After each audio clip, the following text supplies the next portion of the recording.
talk about fear and where that come from, because over the last 2 weeks I've done some speaking engagements, and I've asked just to do little surveys without saying I'm doing a survey. How many of you have fear? And in every situation, most people raise their hands. And then I ask, how many of you are afraid of your wives? The men. I asked the men, how many of you are afraid of your wives? And in every situation, most men raise their hands. Isn't that amazing? Yes. And you're not going to get anywhere. Well, you'll get somewhere in life as far as you can get money and all that kind of stuff, material things, but you're not going to get anywhere in life if you have fear. You won't have peace. You know, you'll have wealth because these people have money. Most of these people have money, but they are afraid. And you got to overcome this fear. How many of you have fear? Wow. You have fear? Yeah, a whole lot of them. A whole lot of fear. And where do your fear come from? Where does it come from? Living. From living? Just life? Living life. It's just life. Yeah. Do you believe that you can overcome that and not have it at all? Yes. You can. Oh, okay. You do believe it. You just don't quite know how. Yeah. Oh, okay. That's honesty. Who don't believe that you can lead a life without fear? So everybody believe you can live without. You don't believe you can? Sometimes they don't believe it, yeah. You think it's something you have to have? Feels like it. It feels that way? Uh-huh. Oh, okay. How about you, Hermes? You believe that you can live a life without fear? Yeah. And why do you hold on to it then? I don't see myself holding on to it. And it's weird because it just seems to be, it's not even fear of big things. It's just kind of like sometimes it'll come on. I know when I have it. It's because whenever I'm resentful about or angry, then that's when it appears. The rest of the time it's not there, but when I've overreacted to something, then I know it's like right there. Right.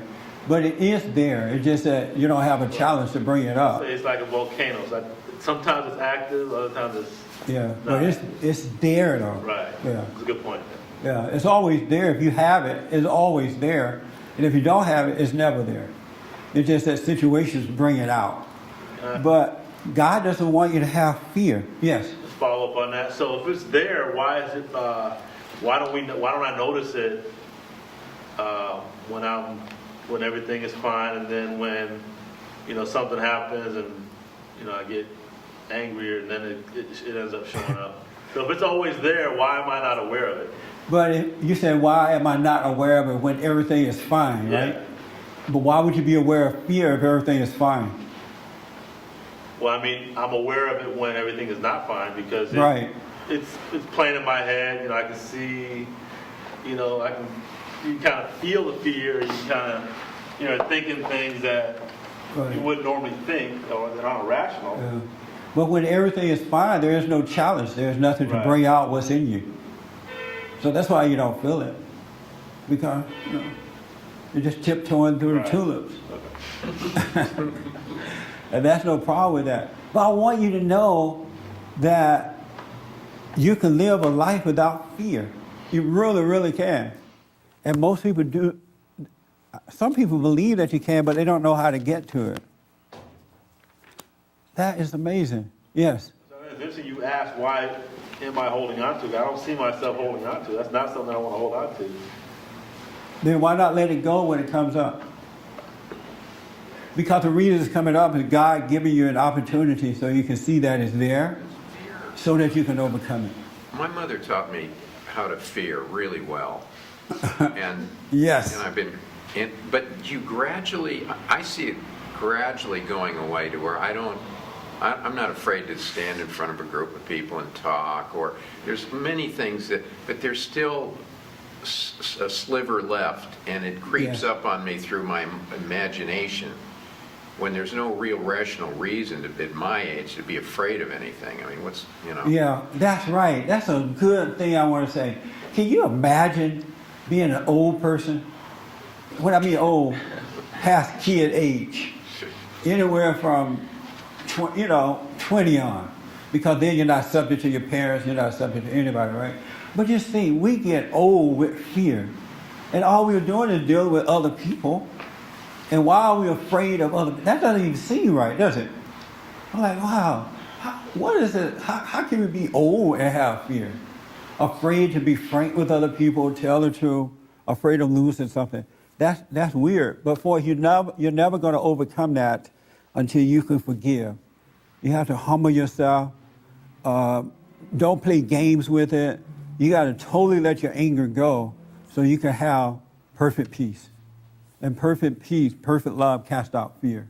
The only way you still have it because you still have anger. It's impossible to have fear. And it's impossible to have peace and have anger. You gotta have fear as long as you have anger. So that's a no answer? Yeah. In other words, it doesn't gradually go away. It doesn't gradually go away. It goes away. Either you have it or you don't have it. It doesn't gradually go away. Now you can gradually teach yourself to do a few things, like learn how to stand in front of public and speak. But you still have fear. Because even up there speaking, thank you, sir. I really appreciate that. Even up there speaking, somebody can say something that totally disagree with you and freak you out over that. Make you mad right there because they disagree. That's fear. Either you have it or you don't have it. It's not of God. I think the saddest commentary in America today is that men have fear. I don't know one man who does not have fear. Well, yeah, I know one. Somebody alarm clock going off? Oh. Sounds like an old-fashioned alarm clock. It is so disgusting. Do you ladies know any man other than me that doesn't have fear? You don't. Isn't that a shame? What do you think about that? That's why I'm single. There's nothing worse than a man that has fear. And I ask these men, do you have fear of your wife? Yeah. Laughing about it, thinking it's cute. And the worst thing in the world is for a man to be afraid of his wife. It just brings out the worst in her. Yeah, right on. Well, and some men like Right that. on. Yeah, they do. Yeah, they like a woman scolding them. Yeah. They think that's love. Yeah. So my question is, should I tell the story first or should I ask the question first? Help me, Lord. Don't be That's the scared. question. Let me ask Rhonda, because women tend to understand this better than men. Rhonda, where does fear come from? Where's the beginning of fear? Your anger. And where does it come from? Where does your anger come from? Yes. Resenting something, resenting someone for something and being impatient. How come men are afraid of their wives and or girlfriends? They're afraid, they're mad at their mothers. So what? They're angry with their mothers. Do you mean that? Oh, you just said that. I do, yes. I'm sorry? Yes, I do. You mean that? Yes. Because that's the truth. Right on. Fear originates from women. And most of the time from the mother. It comes through her. And that's why these men are afraid of their wives, because they don't understand that they resent their mothers and they are attracted to mama. You end up with a woman, ain't no way to get away from it unless you overcome the fear. The problem with it, if you overcome the fear before you get married, you end up never getting married. Because you see what's coming through these, the women like that. Not all women running, don't call me this week. But that's where it comes from. I heard this story, and then I'll take you guys' hand. I'm so fortunate, and I was thinking about this morning, that I get a chance to talk to a lot of people about a lot of different situations all the time from around the country. And this man was telling me this story of a man he knows who is married, and they have several children. One of the daughters is still at home, and she's 30-something years old, and she's absolutely controlled by her mother, to a point that if she goes out anywhere, the mother would call her all while she's out. Where are you? What are you doing? Who are you with? Why aren't you home? And the girl cannot get away from her mother because she literally hates the mother. And the mother is totally controlling her. Just totally control the daughter, right? And this week, or last week, the father had the daughter arrested, had her put in jail because the daughter is just doing awful things because, she's acting out her anger toward the mother. And the father would never deal with the mother. He always deal with the daughter. And so the man asked the father, why did you put your daughter in jail? Your daughter is not the problem. It's your wife. Why don't you deal with your wife? And he said to the man, what would happen if you told your wife, you're the one that need to be in jail and not my daughter, is you because, you're the one making her this way. He said, man, I would never do that. My wife would have a hell of a fit if I told her it was her. I could never do that. And then he said, and besides, if I told my wife the truth, she may leave and I wouldn't have anyone to take care of me. Isn't that amazing? But that is typical with men today. Absolutely typical. They don't understand, and the daughters too, because the mothers are doing it to the daughters as well. But they don't understand what the mothers, what has happened to them and how to overcome it. And the problem is you hear a lot of talk going on in society today, but you don't hear any truth that make you free. They don't tell the truth. Even in debates, people don't tell the truth.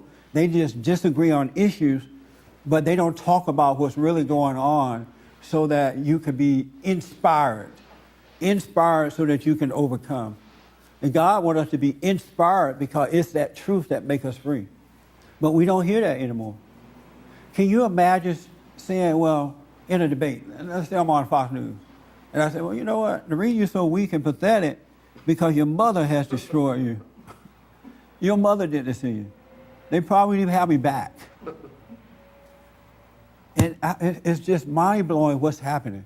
And these men got to forgive their mothers so they can come back to their proper state of being, and then they can spiritually protect their wives and children. And Satan, he doesn't want that to happen. That's why he's shedding down the truth, the spiritual aspect of what's going on. But it's coming through the mother. The fear is coming from resenting your mothers. And when you resent, you're separated from God. And when you're separated from God, you have fear. For more information or to purchase a copy of this show, visit us on the web at www.bondinfo.org or call 1-800-411-BOND.